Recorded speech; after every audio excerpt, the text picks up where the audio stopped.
Ազգային ժողովի հարգարժան փոխոսնակ, հարգելի գործընկերներ, սիրելի քաղաքացիներ։ Վաղը մայիսի 28-ն է։ 107 տարի առաջ այդ օրը հայ ժողովուրդը կենաց մահու կռիվ տվեց իր ինքնության, իր պետականությունը ունենալու համար։ Հայազգն իր գոյապայքարի դժվարին եւ փառահեղ ճանապարհին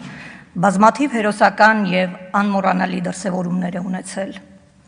Ամենաօրհասական պահին հայ ժողովուրդը կարողացել է դրսևորել բարոյակամային որակներ եւ բացառիկ միասնականություն։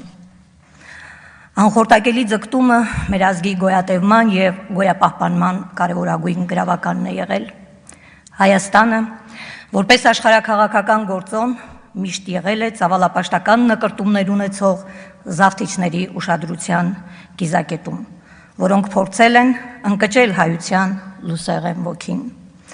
Հայ ժողովուրդը երբեք այլոց դժբախտացման եւ հարստահարման գնով չի փորձել կառուցել իր սեփական երջանկությունն ու բարեկեցությունը, բայց օտարերկրյա նվաճողական հարձակումների դեպքում փայլատակել է հայազգի հզոր ինքնապաշտպանական ոգին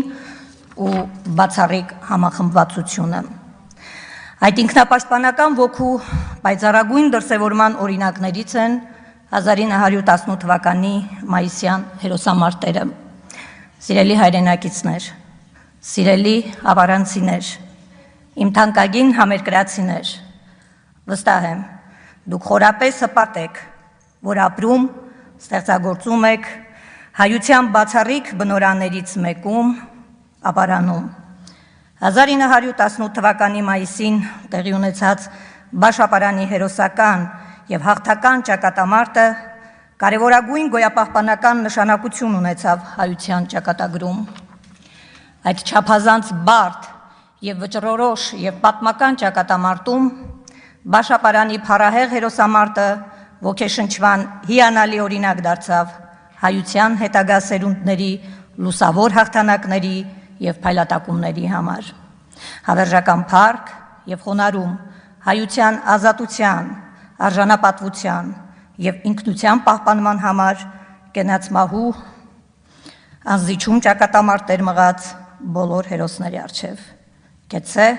մեր հարատևման եւ զարգացման հավերժական ընթացքը։ Կեցե Հայաստանի Հանրապետությունը։ Սերգեյ Բագրատյան, հաջորդ ելույթի համար համեցեք։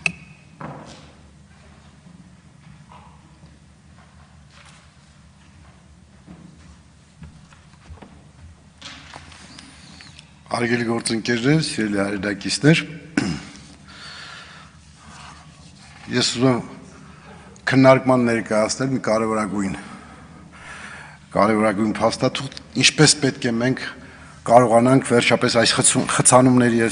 դժվարին ժամանակներում բեռնաթափել Երևանը եւ ինչ ծրագիր եմ ես առաջարկում բեռնաթափման նպատակով։ Կարծում եմ, որ առաջնահերթ է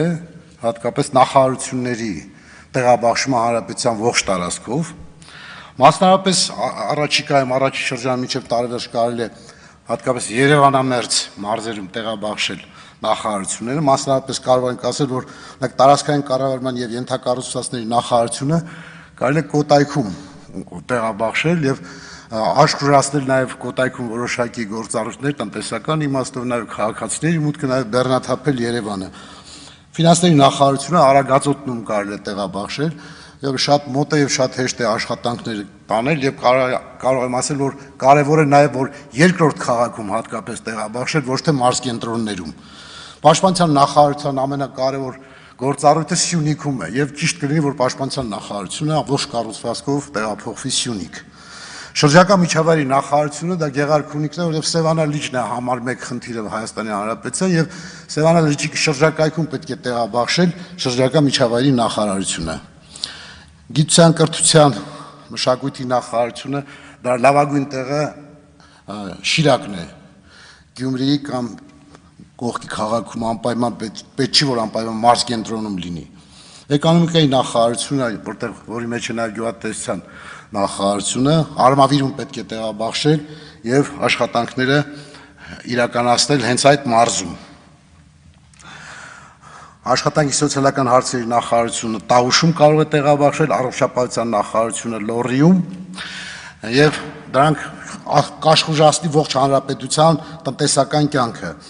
Բոլոր բարձրագույն ուսումնական հաստատությունները ակադեմիական քաղաք տեղափոխվել, առևտրի կենտրոնները քաղաքից դուրս անպայման տեղաբաշխել, կրթական մշակութային տնտեսական առանձին գործառույթներ բաշխել հանրապետության այլ տարածքներում, դրանով իսկ բեռնաթափել Երևանը եւ դրանով իսկ նվազեցնել արտագաղթը մարզերից, հատկապես սահմանամերձ գյուղերից։ Եվ այս բաշխման արդյունքում մենք ունենանք տարածքային հավասարաչափ համաչափ զարգացման պատկեր։ Շնորհակալություն ուշադրության համար։ Հովիկ Աղազարյան։